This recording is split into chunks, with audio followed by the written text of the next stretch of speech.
Bienvenue dans Apéro Partage sans apéro. Enfin, donc sauvez le concept en vous asseyant tranquillement dans le calme, en respirant profondément, avec un petit verre, une petite tisane, ce que vous voulez. Et on est parti pour la première question de Mélie. Bonjour Eric et Orlan. Ma question, ce serait de savoir c'est quoi pour vous la phobie du monde du travail? Savoir si c'est quelque chose qui existe vraiment ou si c'est juste quelque chose dû à un manque de confiance en soi. Voilà, merci de votre réponse. Eh bien, Mélie, ça existe vraiment, mais apparemment pour toi, c'est un manque de confiance. Voilà, on prend une autre question. Bien sûr que la phobie du travail existe. Voilà, le système inconscient peut mettre toutes sortes de réactions en place suite à une expérience traumatique où les émotions n'ont pas été accueillies parce qu'on a appris qu'il ne fallait pas les accueillir et qu'elles sont dangereuses.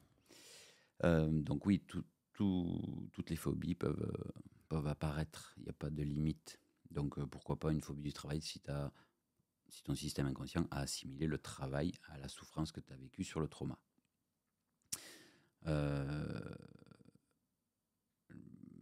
Pour toi, donc ça parle effectivement, puisque tu en parles, de manque de confiance. Mais le manque de confiance ne va pas déclencher une phobie. Ça va être inconfortable. Mais si tu parles d'une phobie, c'est-à-dire que tu perds absolument toutes tes ressources et que tu n'es plus du tout capable d'y aller, sinon c'est juste que tu n'aimes pas trop le boulot, quoi. Et tu fais bien de ne pas aimer le travail. Il vaut mieux aimer être ce qu'on est et contribuer au monde avec son unicité, même si c'est dans n'importe quel domaine et sous n'importe quelle forme. Mais peut-être il faut enlever le mot travail qui est assimilé à je dois travailler dur pour survivre. Donc c'est normal de ne pas aimer ça, parce que ça n'a rien à voir avec l'amour ni la collaboration. Voilà, donc oui, ça existe. Regarde si c'est vraiment une phobie. Si tu y vas toujours, donc c'est pas une phobie. Si tu y vas plus, effectivement, c'est une phobie. Si c'est une phobie, il faut aller voir au-delà du manque de confiance, même si ça fait partie de l'équation pour toi, apparemment. Oui, en fait, il faut descendre d'un cran parce que l'ego, il met une grosse étiquette. Voilà, je suis phobique du travail. C'est pas un jugement, hein. Je suis phobique du travail. Et du coup, tu vois, moi, ce qui me vient, ce serait de faire une investigation.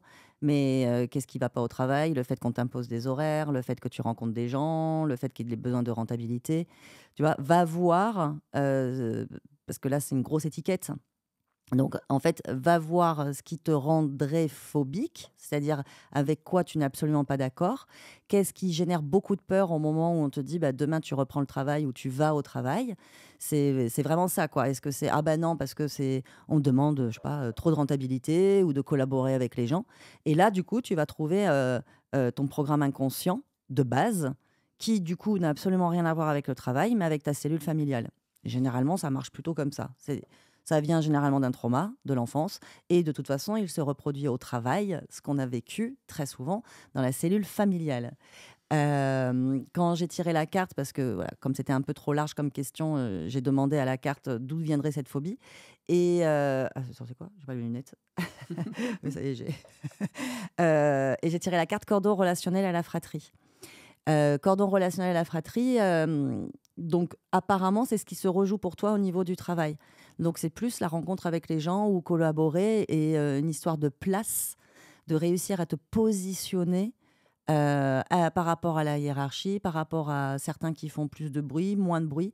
C'est plus pour toi un problème de place que tu as vécu enfant au niveau de ta fratrie. En tout cas, c'est ce que me dit le jeu Clairvision. Et le mantra du jeu Clairvision, c'est je suis la seule à pouvoir m'aimer. Oui, alors ça, pour toujours, à jamais, À tout le monde, à tout le depuis monde. hier, jusqu'à Ouais, jusqu'à la fin des temps. t'es la seule. Et après, franchement, tu vois, ta petite fille, c'est cool aussi parce que elle dit, du coup, je suis phobique. Donc, du coup, si tu es phobique, effectivement, tu ne vas pas au travail, tu ne peux pas. Donc là, c'est de mettre de la lumière vraiment sur un problème de place. C'est vraiment ce qui me vient. Et profite, remercie cette phobie parce que c'est grâce à elle que tu ne vas pas travailler, que ça t'impose de t'arrêter, d'oser dire non à ton patron alors qu'avant tu le faisais pas, etc., etc. C'est Respecté. respecté. Cette phobie, en fait, elle a plein de bénéfices secondaires.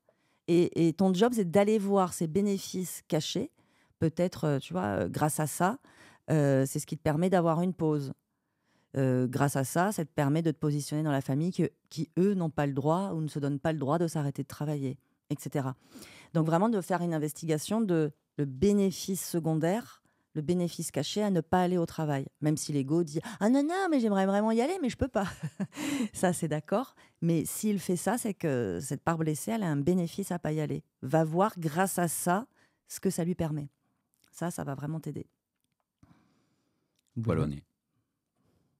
Bravo. C'était enfantin, mais c'était cool.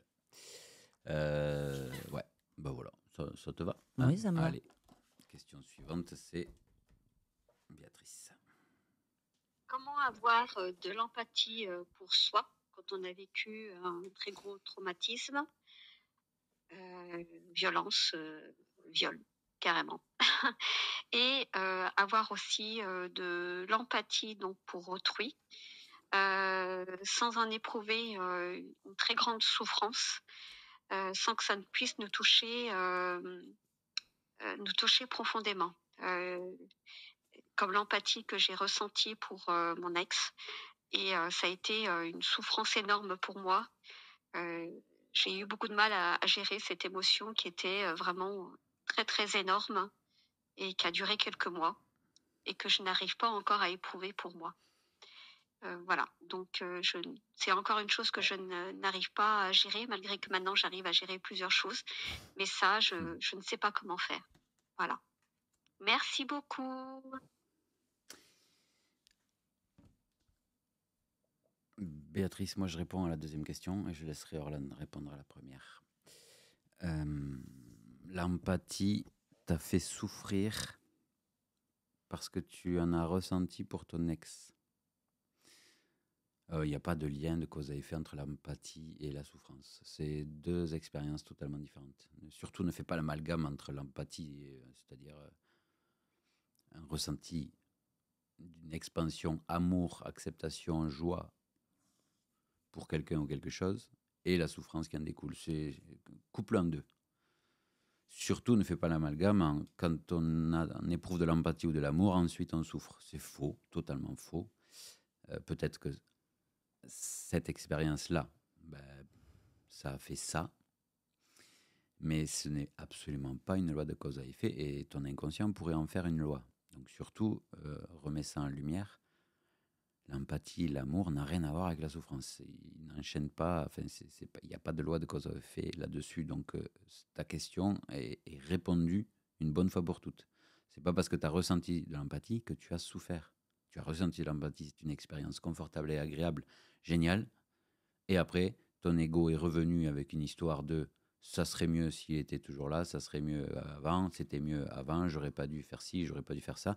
C'est-à-dire une succession de pensées que tu as chopées dans le cloud là-haut, parce que tout d'un coup, ça t'a renvoyé dans le passé. Mais ça n'a rien à voir avec le fait d'avoir ressenti de l'amour pour ton ex.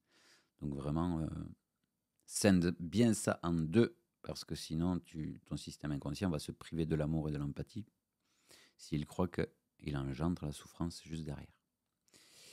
Voilà, et je laisse Orlan répondre à la première question qui est comment s'offrir de l'amour et de l'empathie à soi-même quand on a été violenté et violé.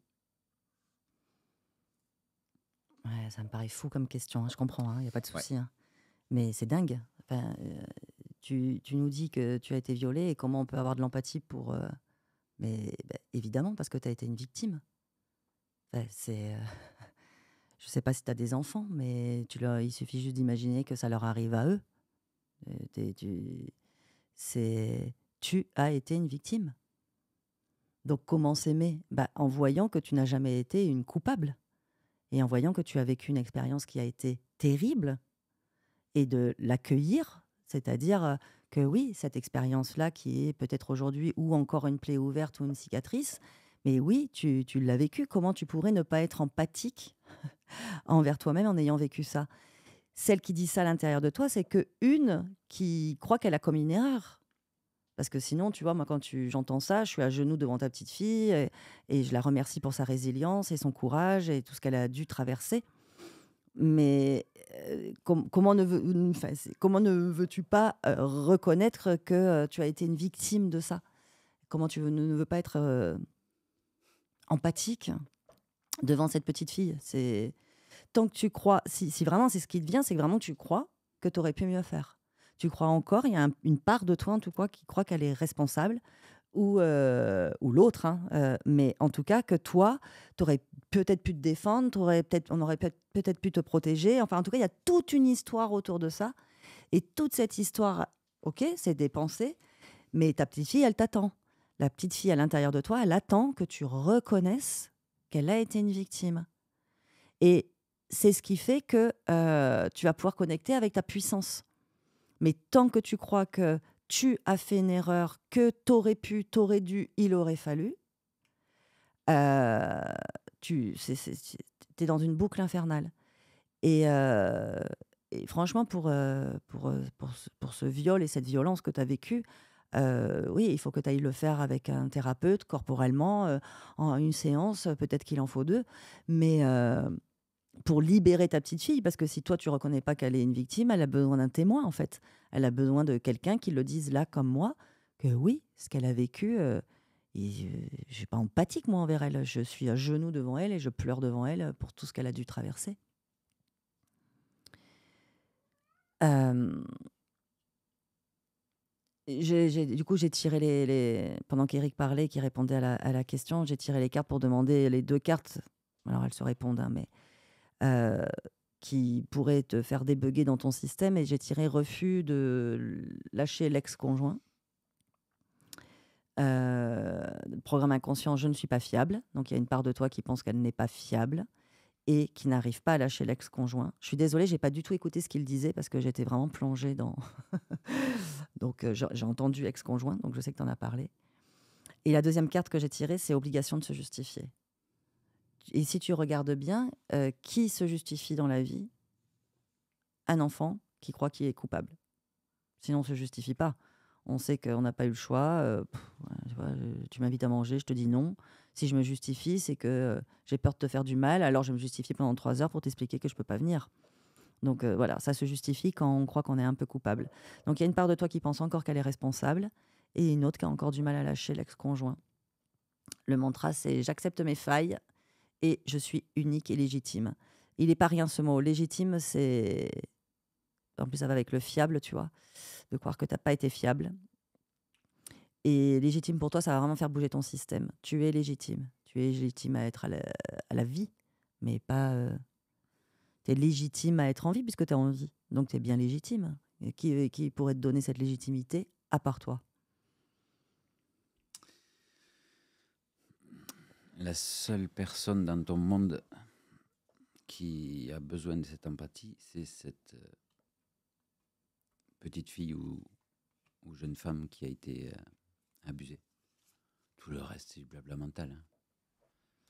C'est tant que toi, tu es incapable de reconnaître que tu as vécu une expérience horrible et que tu en étais la victime et que tu n'as rien demandé et que tu y es pour rien. Bon, on ne parle pas trop d'empathie à l'extérieur, c'est pas le moment. D'abord, aime-toi, quoi. Reconnais ta peine et aime-toi. En tant que petite fille ou jeune femme. Voilà. Et pour ce que tu as vécu en tant qu'homme, je te demande pardon et je reconnais ta peine. Bisous, bisous, bisous. Bisous, bisous.